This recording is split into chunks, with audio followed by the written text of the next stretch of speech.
Well met, my friends. Yoyston here, and I hope you all are doing well, wherever you are in Middle-earth. I am joined once again by my good friend Royan. Royan, take it away. Hey guys, Ryan here. Oh, sorry. Today we're going to talk about a few questions that you guys left for us, and then our thoughts on the Hobbit movies, and we'll end with some news, just like we always do. As the podcasts go along, we're trying to organize it a little bit better and hopefully clean up the audio quality and everything like that. So thank you all for your patronage. Thank you for watching. It really means a lot, and I hope you guys do enjoy these podcasts. As always, if you guys have any comments or questions about anything we talk about, please leave them in the comments below, and we'll try to address them in the next episode. All right, Ryan, you ready for this? I'm ready. All right, so our first question comes from our friend Recent on Discord. He asks about what we think about Dagger Daggeroth and how it impacts the rest of Tolkien's works. Well, I'll just start off by saying, I think the Silmarillion was... It's kind of almost split in that regard and how it views Dagger Daggeroth, because I know the newer versions of the Silmarillion come to say that the marring of Arda by Melkor, kind of how the first Dark Lord came through and put his evil into the world, it made sure that evil will always exist, that there won't be an end to it. Whereas Dagger Daggeroth juxtaposes that, saying that that will be the last battle. With Turin killing Melkor, that's it. That's the end of evil. So I think it kind of splits the Silmarillion in half a little bit. There are parts of it where it's just like, yeah, that makes sense that Turin needs to kill Melkor. But at the end of the day, it's more like evil will always exist. Maybe not to the same degree that it exists in the Silmarillion, but it'll always be there. What are your thoughts on it? Well, when I first heard about this prophecy of the last battle and the end of all the evil and all this, it really reminded me of the Viking mythological battle. It's like ending of Ragnarok. Yeah. It's a lot different, mostly because Melkor dies in at least the part with Turin killing him, and it seems really. Seems too finite for Tolkien, in my opinion, at least, because when I read the works of like all of his entire legendarium, he's very careful to leave the endings open. And I think that is in part due to like the overarching work. Oh my gosh, the vocab word is missing from my mind. The frame narrative. Oh yeah, frame narrative. Yeah, how he always like leaves things open, especially like at the end of Lord of the Rings, the Fourth Age. I mean, there's a couple appendices, but most of it is left to your imagination, and I feel like this contradicts that idea because it prophesizes an end, it tells how it's going to end, and it just seems weird. That's true. Yeah, I mean, I feel like it's a good... It makes the whole story, the whole Legendarium, kind of go full circle, because it's like we have the first music of the Ainur, we have the beginning of the world, and then we have the end of the world before the start of the next one. However, it doesn't quite make sense if we look at it from, like you said, kind of this frame narrative where Middle-earth is supposed to be this fictional history of our real world. It doesn't make sense that we would know the end of it all and the beginning of it, because it's supposed to be our world. So maybe that was part of it as well. Yeah, I can see that. Yeah. But I mean, ultimately, to kind of wrap up this question, I think to some degree parts of the works are impacted. I think the idea that Melkor will have a final end is kind of prevalent in some places throughout the Silmarillion, but ultimately, yeah, like you said, it's kind of unforeseeable. It doesn't quite make sense in the context of the frame narrative. So him going back and saying, no, the marring of Arda by Morgoth is kind of this... It'll make evil always prevalent in Middle-earth, so... Before we move away, do you want to actually just go ahead and give the TLDR of what Dagger Daggeroth is, in case anyone doesn't know? Or sure. I mean, yeah. Ultimately, it's this kind of this idea of a final battle, that Morgoth would break in through the doors of night as the guards would be sleeping. He would come in and destroy the moon and the sun, leaving the world in eternal darkness. And the Silmarils would be regathered by the Free Peoples, right? Arundel would bring his out of the sky. It would come out of the ocean, the other one, and then out of the earth is the last one. Thorin would be revived for one final battle alongside Eonwë, who's Manwë's herald, and then Tolkas himself, I believe. And then they would fight Morgoth one last time. Thorin would stick Gurthang, his black sword, through Melkor's heart, killing the Dark Lord once and for all. But yeah, again, like you said, it's a little finite. It's a little bit kind of contained for the idea of a fantasy of Tolkien's grander narrative at hand. So, but yeah, let us know your thoughts on this in the comments below. Now we're going to move on to another question asked by Recent in our conversation on Discord, and he asks about the nameless creatures and how our speculations on these creatures. And now to break down what these things are is they're kind of just alluded to within, I believe, the Fellowship and the Two Towers. And Gandalf says something like, there are older and fouler things than orcs. I have the quote here. Oh yeah, go for it. It's actually in the Hobbit. He says, some of these caves too go back in their beginnings to the ages before the goblins, who only widened them and joined them up with passages, and the original owners are still in odd corners slinking and noising about. That's the one from the Hobbit. And then there was another one from the Two Towers where this one, I believe he said to Frodo, far, far below the deepest delving of the dwarves, the world is gnawed by nameless things. Yeah. So for context, the first one I believe is when they were, I don't remember exactly when that was spoken or who that was spoken to. Probably in Goblin Town, or maybe it was a reflection upon Goblin Town. In the Hobbit, it's got to be the Goblin Town. But for the Two Towers, ooh, yeah. I think it was Gandalf re-emissing to the Fellowship after they found Gandalf the White. Mm-hmm. Yeah. Because he was talking about how his battle with Durin's Bane and how they fell all the way down to the deepest delvings with all the nameless things and stuff like that. Mm-hmm. So as I've kind of, he asked that question a few days ago, Recent did, and I've kind of had a little bit of time to reflect on it and everything like that. The best interpretation, or at least the most thought out, I guess, interpretation, besides those quotes that we have, is from Lord of the Rings Online. We get a few places in the game where you have these creatures there, and they're mostly, these fungus, orcs and things like that, these giant worms, things like that. There's also these really big black alien looking things. yeah, and they're all really low beneath Moria, down in the depths. And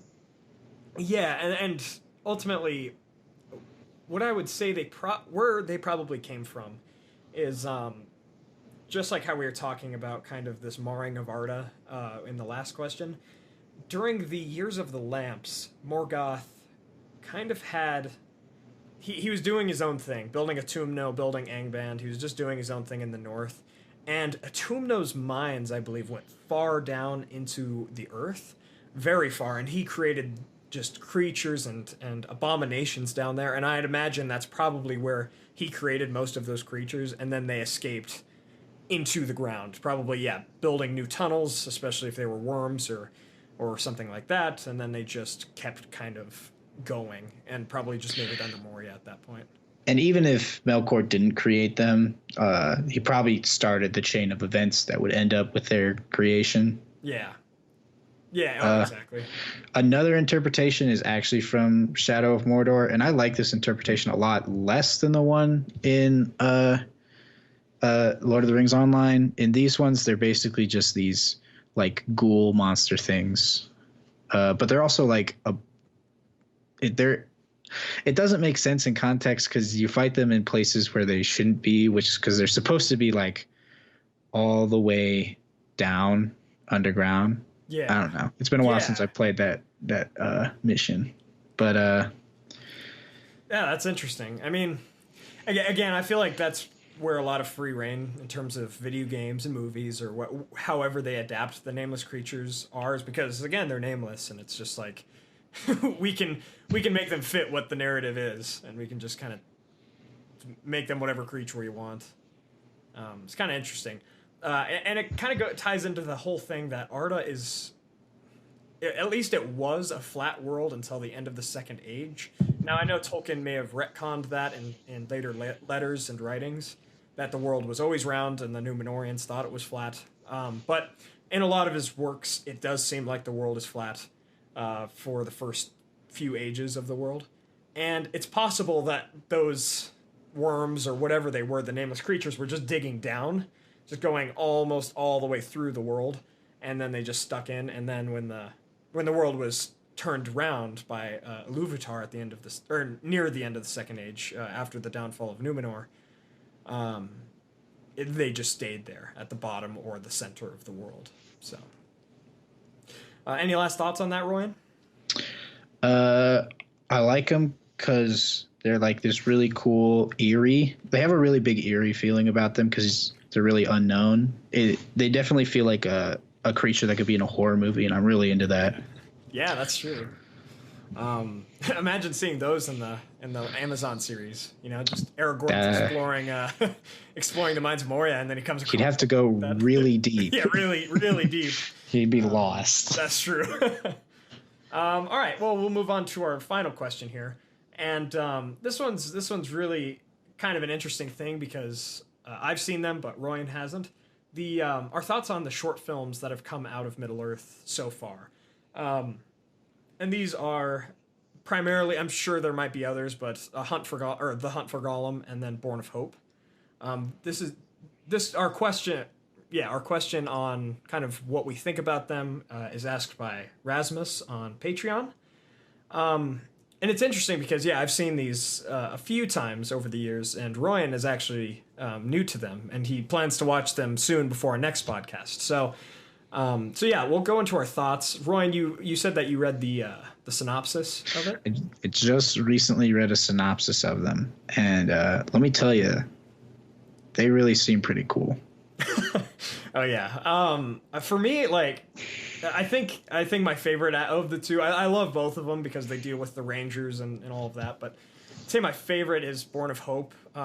Just seeing Arathorn and then the Rangers that were around Aragorn, like right as he was born, just kind of seeing how they went about doing things and how the Dunedain were during the late Third Age.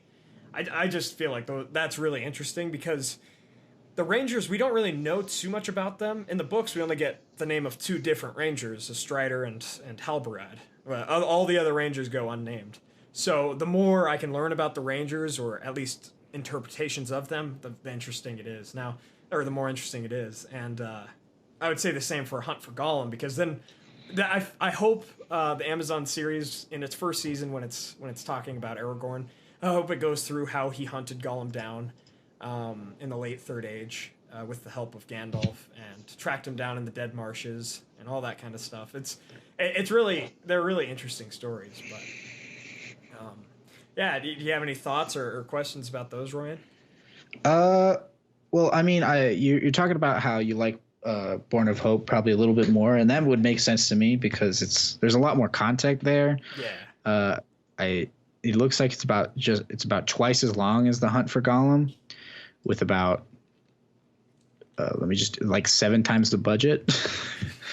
Yeah, so I just have like the Wikipedia pages for these things up, and one of the things that just noticed that I want to kind of go over here is they're both UK films, and they both have budgets for like multiple thousands of dollars, and they were both distributed for free.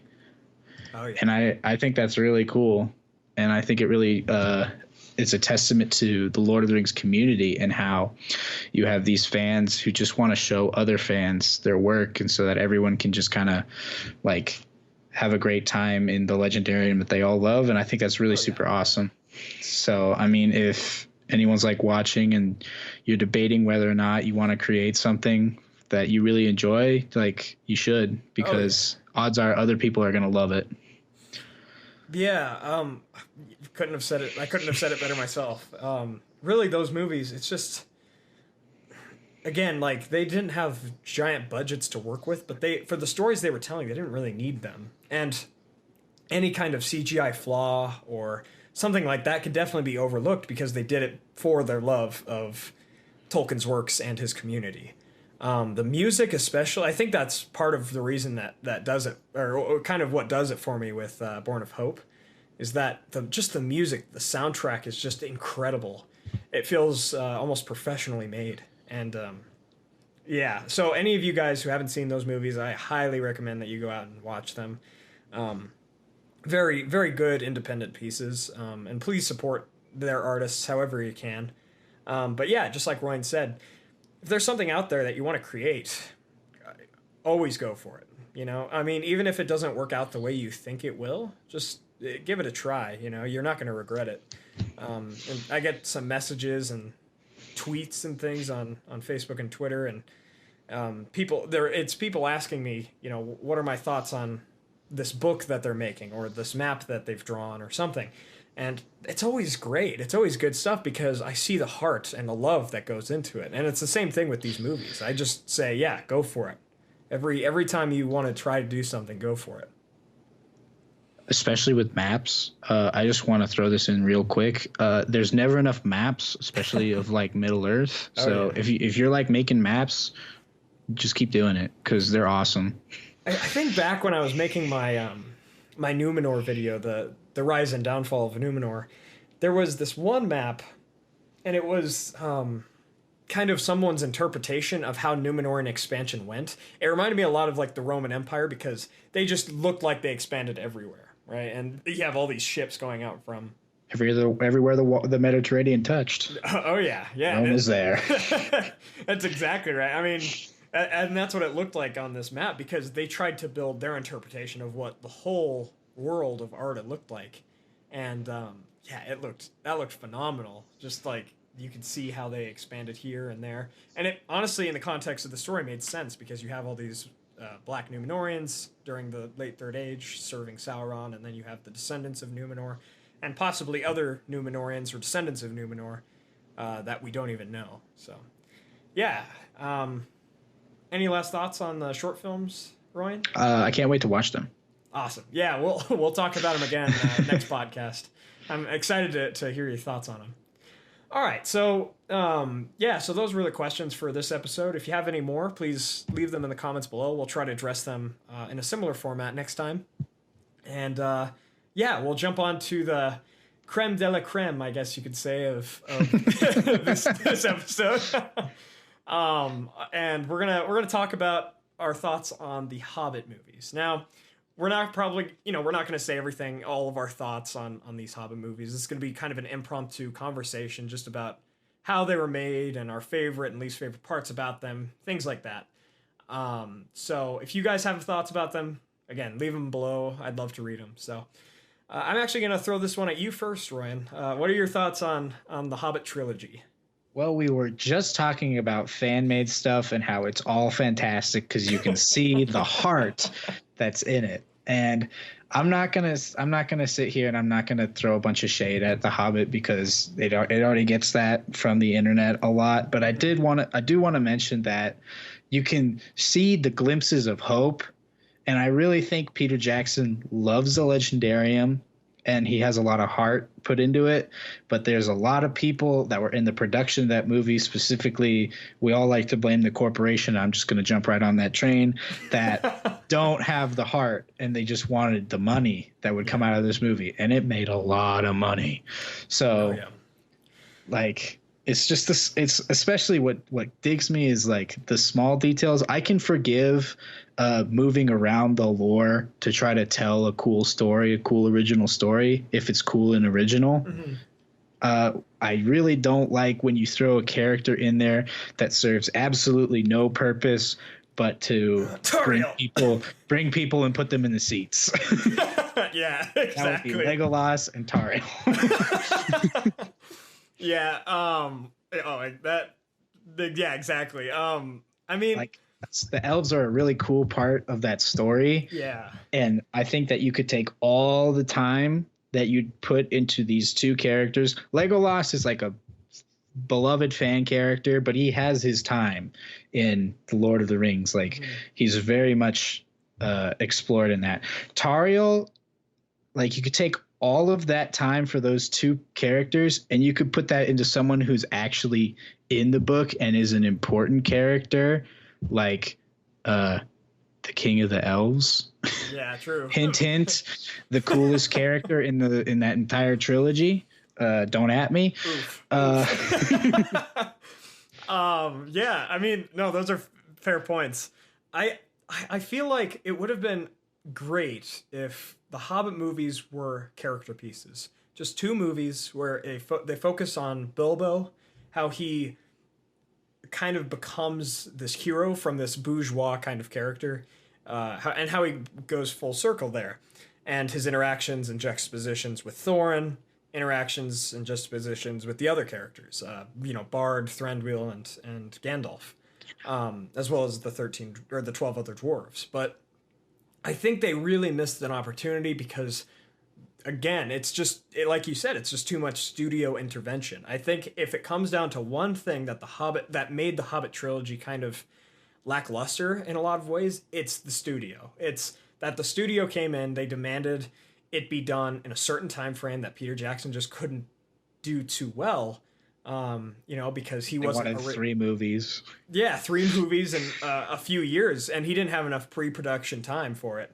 And because he wasn't originally the main director for it. So he had to kind of improv his way through, especially the last movie. You see some of those featurettes of him just sitting against this dwarven prop wall, and he's just like racking his brain, kind of like, what's the next scene going to be? And I feel so bad for the guy because I'm sure when he started work on The Hobbit, that is not what he had in mind, That's not what he wanted.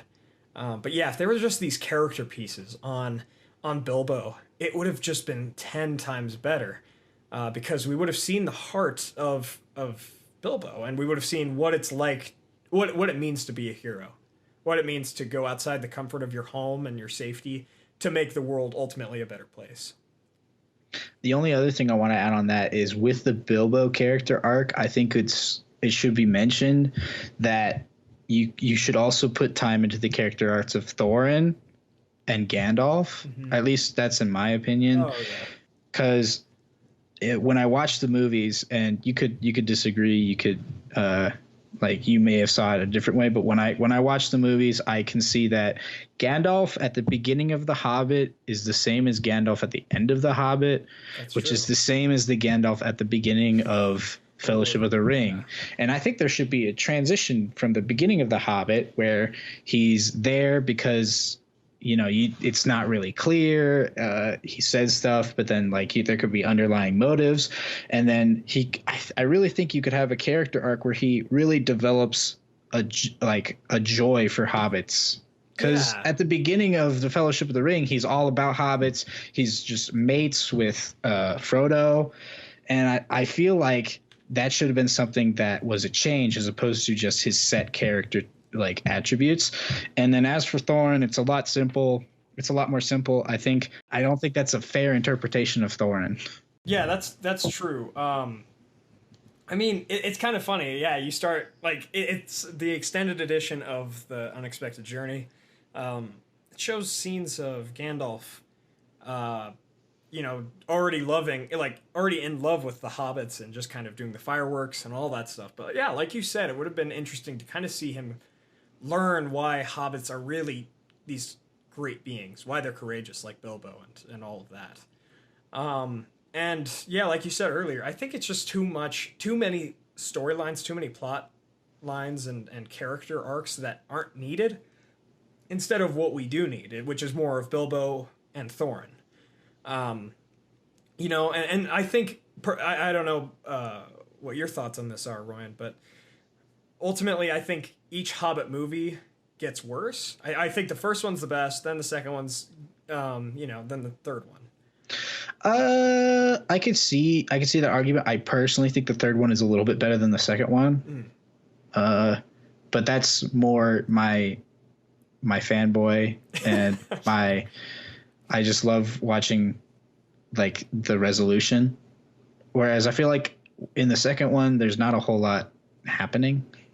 You have like one major plot point, which is like Bilbo and his interactions with Smaug, but it doesn't go anywhere. There's not enough happening. It's yeah, that's fair. I mean, like, you have these things, and this is where my fanboy side came out, was the when they discuss Angmar and Arnor and the Witch King and all of that, because other than that's true. Yeah, like other than the late Third Age, like the events of the Hobbit up until the end of the War of the Ring and all that, I would say my favorite part of the Third Age is Angmar's war with Arnor. That moment, it's just like two factions almost decided the fate of pretty much half, if not all, of Middle Earth, or about halfway through the age, and it was the downfall of one of the greatest kingdoms of men in Tolkien's works.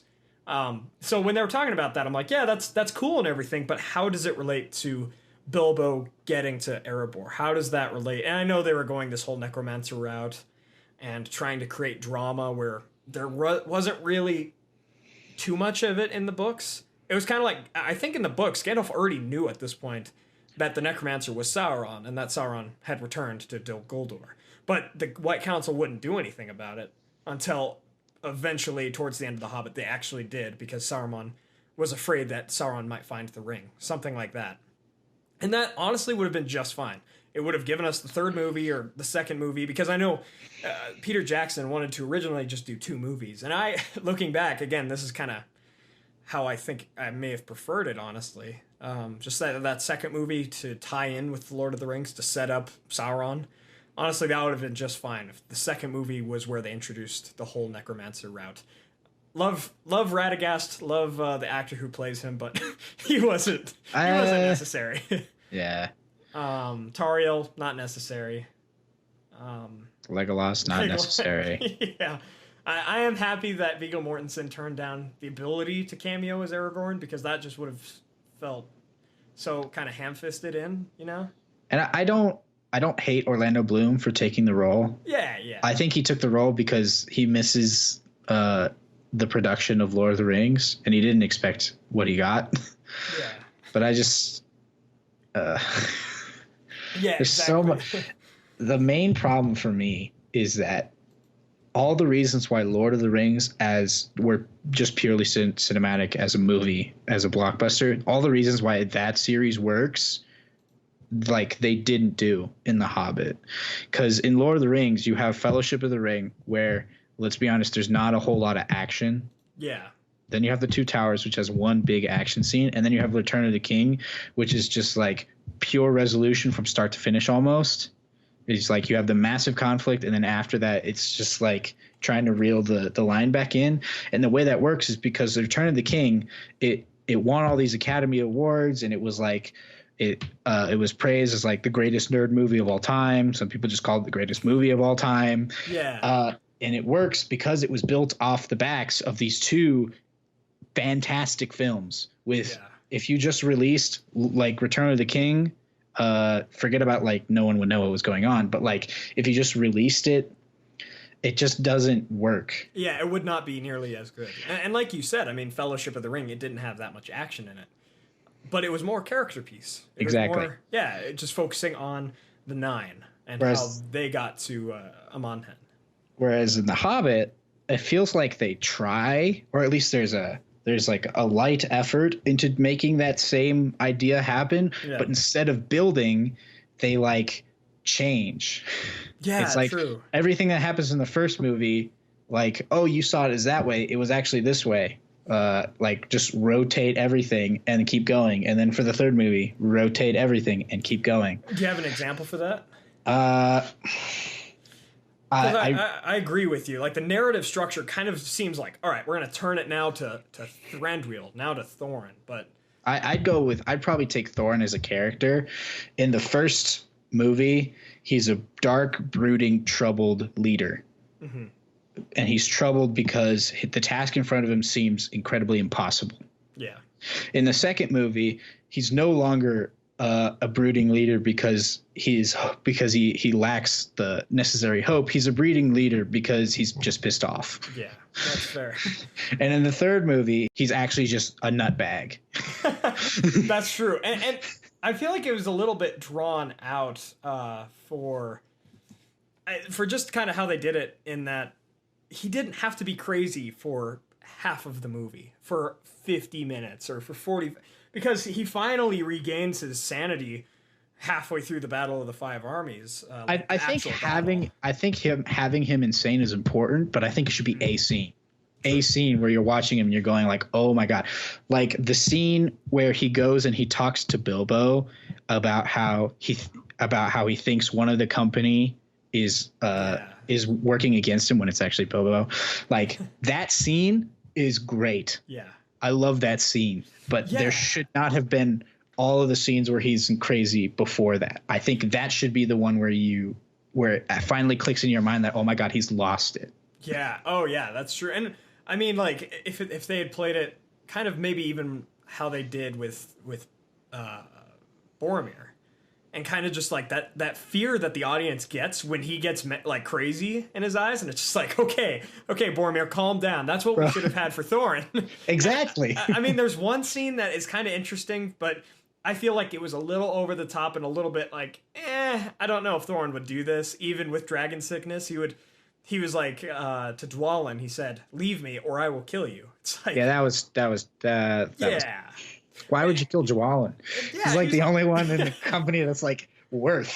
He's your best warrior. He's like your top lieutenant, and you would just do that. Like, I don't know. I mean, we didn't need that, and I think that's the thing. As we kind of start to wrap up our conversation on The Hobbit, because I mean, there's hours to be said, and I probably will want to go into this again in more specifically in like a future podcast, but.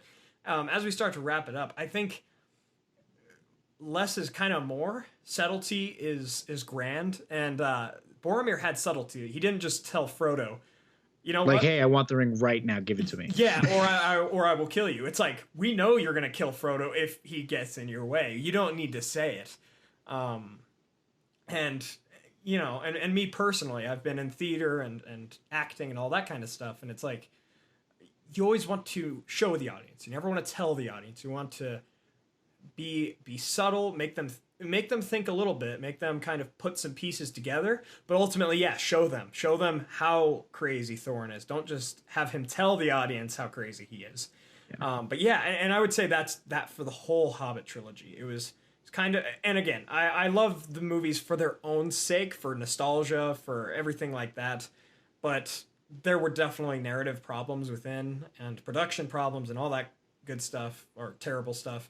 But it was just like, it's too overdrawn. There's too much going on at once. It should have been more focused up, and it wasn't subtle enough. I feel like they went too far on the action, not far enough with the character, with the motives, and all that stuff. But yeah, just less would have been more with The Hobbit. Should have just been a condensed character piece on Bilbo.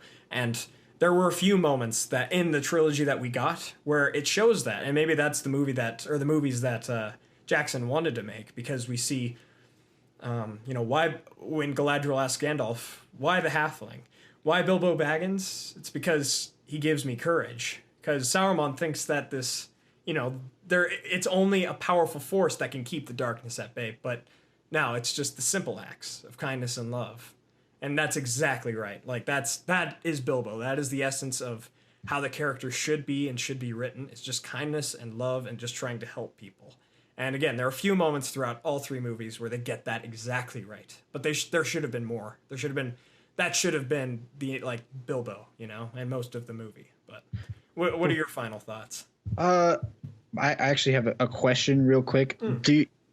Of all the actors in that movie, do you think anyone had a bad performance or was cast badly?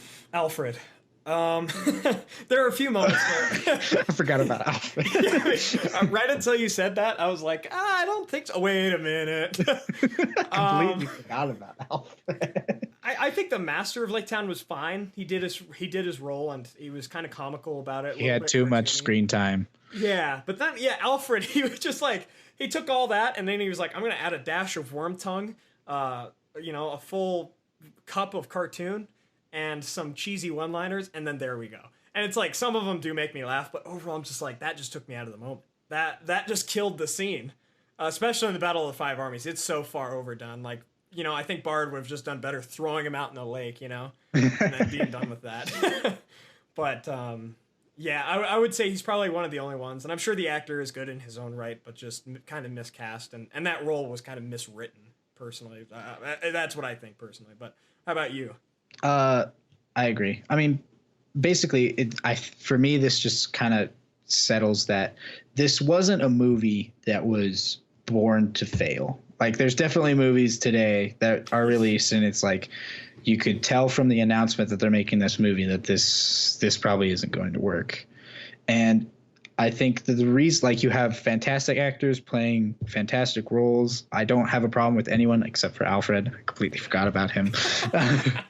But like, it's very clear that this was a failure on the internal part. Yeah, the studio. As opposed to like the actual carrying out of what was written for them. Yeah.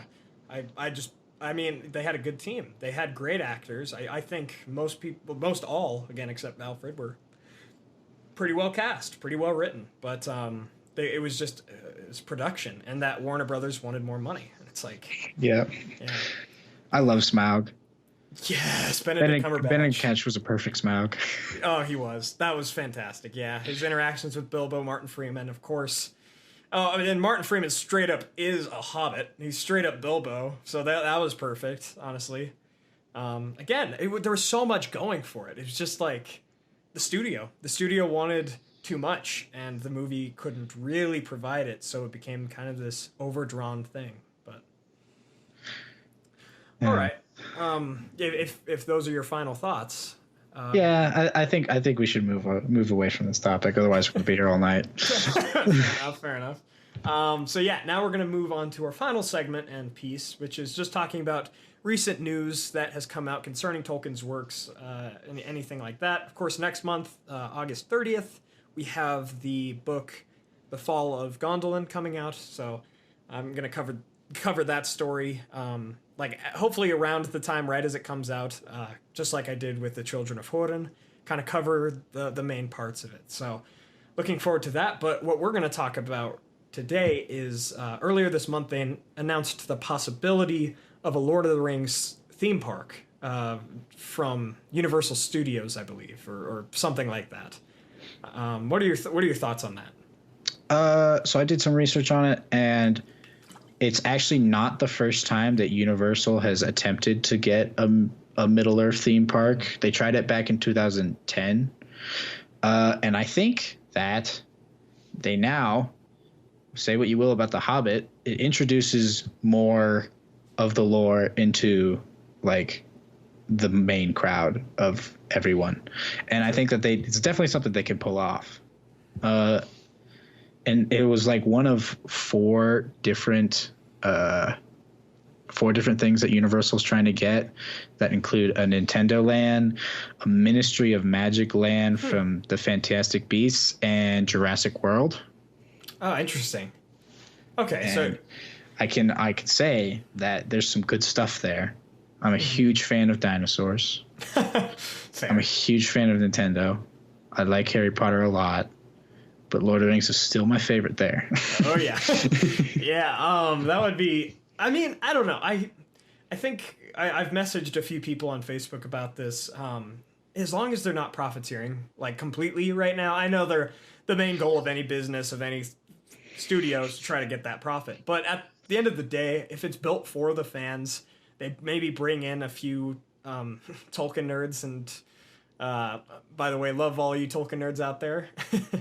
Bring in some of us and just kind of like have them help kind of the production process of building the whole thing. Make sure it is, I guess, tone accurate. Make sure it feels like you're in Middle Earth. You're walking around the Shire. You're walking around, Gondor. All these things and going on fun rides and stuff. Could you imagine a Barad-dûr ride? That'd be awesome. You just go up a giant tower, and then there's the flaming eye at the top, and that would be sweet. And I think that have you ever been to Universal Studios? Yeah, once when I was little. Yep. Okay, but like not recently. No. I went there a couple years ago, and when I look at the way that they have their Harry Potter land, I can definitely it's completely based off the films. So if they're going to have a Lord of the Rings, it's most likely going to be based off the films, and we should. And I don't think that's a bad thing, because most of the stuff that the films get right is setting. Mm-hmm. I'll say that till my dying breath, that even The Hobbit with its problems made me so hyped to be in Lake Town, made me so hyped to be on Erebor, made me so hyped to be in Mirkwood, where I was scared of stuff. But that's a good point. And to the profiteering point, I think even if they did it like Harry Potter does, Harry Potter, the Harry Potter land is a mine of money, but it's done in a way that is for the fans. You don't go there and it's not like you go there and you buy a cup that is like got a big decal for Harry Potter on it. You go there and you buy like a mug or whatever from the actual movies. That's a bad example, but well, no. I mean, I get what you mean, and you feel so immersed that you're getting these almost props. You're buying what it is in essence props from the movie, but it feels like more to you than that. You go into like the candy store and you get all the Harry Potter themed candy, and it's like, I'm not buying chocolate, I'm buying a chocolate frog from the movie. Yeah, that's fair. And I think if they did that for Lord of the Rings, I think that could be so cool. Yeah, the hard part would be that the way that Harry Potter is set up, they have a whole lot of time spent on the world building small details and not a whole lot of time spent on the world building like big details. So if I'm thinking about like food, because every theme park has to have food. Mm-hmm. If I'm thinking about like themed food from Lord of the Rings, there's lambus bread. Yeah. There's lambus bread. Oh, and look, more lambus bread. That's fair. You've got Daleman's crams. You've got there are definitely a lot of other ones as well. But that's a great point. I mean, that's something that now I've heard the argument, right, that New Zealand is Middle Earth, so why build this mechanical one? However, the thing New Zealand doesn't have a ride where I can be on the back of a dragon. Exactly, and I don't want it to. Like I would hate because you can go to New Zealand now and visit this authentic looking Shire, this this outside world, everything like that. And I'd hate to have a concession stand, blocking my view of Bag End, having a roller coaster go over the top of the hill. There's got to be a spot for that, and it shouldn't be New Zealand, because New Zealand is already like precious, no pun intended. It should be Florida. Yeah, and it's. What else are you gonna do with it? Yeah, and so I think Universal Studios, we should give them a chance, and we're not even sure it'll necessarily go through. It would be an interesting concept for them to kind of work with, like you said, going through and buying lembas bread, buying a sting, a pint of ale from, or quote unquote ale from the Prancing dwarves. Pony. No, the dwarves. Oh, the dwarves. Yeah, and then I don't know how they could put in pseudo pipeweed, but they'll find a way. I don't know about that one. Yeah, yeah, fair. That would be awesome. I think it would just kind of be one more step to immerse ourselves in Middle Earth. So hopefully there's more news that comes out of that theme park, out of Universal for it. Because that we're gonna go there if they come out with that. Go for 100%. Oh yeah, your boys Ryan and Yoyston, they'll be heading down to to Universal for that Lord of the Rings theme park or slash Hobbit theme park. So, all right, well, I think we're gonna start wrapping it up here. Thank you as always, Ryan, for joining me. It's great having you on, my friend. Thanks for having me. Yeah, man. And I look forward to this every month. And Same. As always, thank you all so much for watching. If you have thoughts, questions, details that you would like to add, or even corrections on, because we're kind of just having a conversation here, so everything might not be exactly accurate. If you have corrections, any of those good things, please leave them in the comments below. Questions that you'd like for us to address on the next one, also please leave them below. And yeah, so we just came out with a Discord server for people on Patreon who are $10 and up. So if you are, or if you want to be, please look into that. It'd be great to talk to you all over a call on Discord at some time. So yeah. It's not a sham either. You can actually talk to us. Yeah. Oh yeah. That's where we got some of the questions, was from a conversation that I had over Discord. So yeah, we're on there a lot. I mean, I'm not sure how that'll fluctuate with college coming back up, but we'll be on enough to talk to you guys from time to time. So I hope you guys join us there. Anything else you'd like to add, Ryan? Keep up the passion. Even if you're like not artistically gifted like I am, if just keep imagining, keep building your own stuff. Everyone loves canon, but canon wouldn't be anything without the interpretations from the fans. So just keep it up. Keep up the heart. Don't make a movie where you force the director and all the actors to do something they don't want to do. Always good advice right there. Yeah, that's and just like I always say, I'm just one of you guys. I'm just a Tolkien fan talking into a mic. So again, just get out there, create, build, and yeah, just we'll talk to you guys soon. And thank you all so much for watching and joining us on the Westernesse podcast number 3. And as always, guys, thank you all so much for joining us on this adventure. Until the next one, my friends. Bye.